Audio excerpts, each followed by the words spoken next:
বন্ধুগণ, সকলকে ইসলামী যুব আন্দোলন বাংলাদেশের পক্ষ থেকে জানাই বিপ্লবী অভিনন্দন এবং সংগ্রামী শুভেচ্ছা। বিশেষ করে সারা বাংলাদেশ থেকে পঙ্গপালের মতো ছুটে আসা ইসলামী যুব আন্দোলন বাংলাদেশের নেতা কর্মীদেরকে জানাই নতুন স্বাধীনতার শুভেচ্ছা।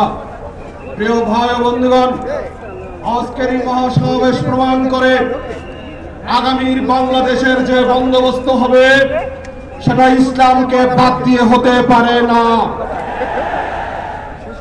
আমরা এই বাংলাদেশের জুলাই অভ্যুত্থানের অন্যতম স্টেক হোল্ডার, জুলাই অভ্যুত্থানের অন্যতম অংশীদার হিসেবে আমরা দৃঢ়ভাবে বলতে চাই, আমাদের প্রিয় মাতৃভূমি, আমাদের প্রিয় বাংলাদেশ, এদেশে আমাদের ইয়ং জেনারেশন জন্মেছে।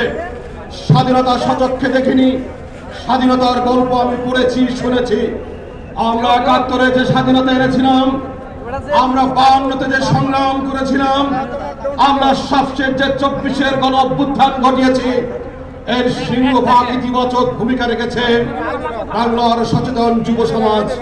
কিন্তু দুঃখ এবং ভারাক্রান্ত হৃদয়ে আজ এই ময়দানে দাঁড়িয়ে বলতে হয়, স্বাধীনতার পর থেকে আজ পর্যন্ত যারা বাংলার ক্ষমতার মসনদে দেশ শাসনের কথা বলে ক্ষমতায় গিয়েছেন, তারা কেউ এদেশের মানুষদের ভাগ্য পরিবর্তন পারেনি। বিশেষ করে আমাদের যুব সমাজকে ক্ষমতায় যাওয়ার জন্য আরেক দল ক্ষমতা থেকে নামানোর জন্য ব্যবহার করেছে। অত্যন্ত হৃদয় কষ্ট নিয়ে আরো বলতে চাই, ব্যথাতু হৃদয় নিয়ে দাঁড়িয়েছে আপনাদের সামনে। আমাদের যুব সমাজকে শুধুমাত্র ক্ষমতার সিঁড়ি হিসেবে ব্যবহার করে ক্ষান্ত হয়নি। ওই ক্ষমতালিপ্সু দলগুলি আমাদের যুব সমাজের হাতে তুলে দিয়েছে মাদক, আমাদের যুব সমাজের হাতে তুলে দিয়েছে অস্ত্র, আমাদের যুব সমাজকে অশ্লীল নোংরামির কানে এগিয়ে দিয়েছে। জুলাই অভ্যুত্থান প্রমাণ করে বাংলার যুবকরা যদি একবার জেগে ওঠে, কোন শক্তি, কোন ফ্যাসিবাদ যারা সবসময় বলে এসেছিল পালাবো না পালাবো না, যারা সারা বাংলাদেশে দুর্নীতির রাজত্ব কায়েম করেছিল, যারা দাপটের সাথে সারা বাংলাদেশ দেশ শাসন পরিচালনা করেছিল, এই বাংলাদেশের অভ্যুত্থানের মাধ্যমে যুবকদের আন্দোলন সংগ্রামের মধ্য দিয়ে তারা দেশ থেকে বিতাড়িত হয়েছে। আমরা মহাসমাবেশ থেকে স্পষ্ট ভাষায় বলতে চাই, বাংলাদেশের যুবককে বিপদগামী করে কোন শক্তি আগামীর বাংলাদেশের রাজনীতিতে সক্রিয় থাকতে পারবে না। আমরা তার তিন কণ্ঠে বলতে চাই, যুবকরা হলো বাংলাদেশের কারিগর, যুবকরা হলো আগামী বাংলাদেশের মেরুদণ্ড। অতএব আমাদের যুব শক্তিকে কাজে লাগাতে বাংলাদেশের রাজনীতিতে যারা সক্রিয় রয়েছেন, আপনাদেরকে সক্রিয় এবং বুদ্ধিদীপ্ত সিদ্ধান্ত নিতে হবে। ইসলামী যুব আন্দোলন বাংলাদেশের এই মঞ্চ থেকে আহ্বান করছি, সারা বাংলাদেশের টেকনাফ থেকে তেতুলিয়া থানা, জেলা, ইউনিয়ন, ওয়ার্ড ইউনিট পর্যন্ত সকল দেশপ্রেমিক আদর্শ যুব সমাজ আপনারা জাগ্রত থাকুন।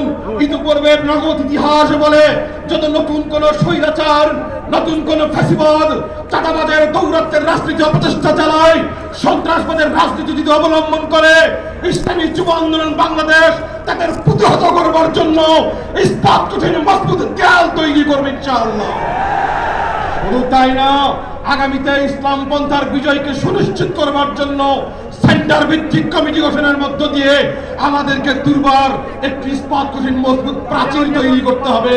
আমরা বিশ্বাস করি, এই সচেতন আদর্শ যুব সমাজ যদি সচেতন থাকে, চৌকান্না না থাকে, দেশকে করবার জন্য যদি দৃঢ় প্রত্যয় গ্রহণ করে, বাংলাদেশের মেধাবী যুব সমাজ যদি সাথে থাকে, আমরা বিশ্বাস করি আগামী নির্বাচনে সকল ফ্যাসিবাদ, সকল চাঁদাবাজের দোষর, সকল সন্ত্রাসবাদীর দোষর, আধিপত্যবাদীদের দাপট যারা দেখাতে চায়, তাদেরকে বঙ্গোপসাগরে ভাসিয়ে দেওয়া হবে ইনশাআল্লাহ।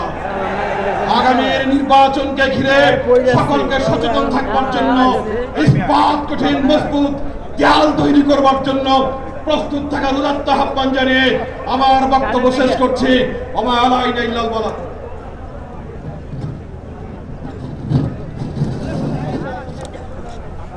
স্বাগত ভাই ও বন্ধুগণ, এ পর্যায়ে সংক্ষিপ্ত বক্তব্য রাখবেন বিশিষ্ট ব্যবসায়ী ও রাজনীতিবিদ সাবেক উপজেলার চেয়ারম্যান জনাব মোহাম্মদ মুজিবুর রহমান শামীম। জনাব মোহাম্মদ মুজিবুর রহমান শামীম।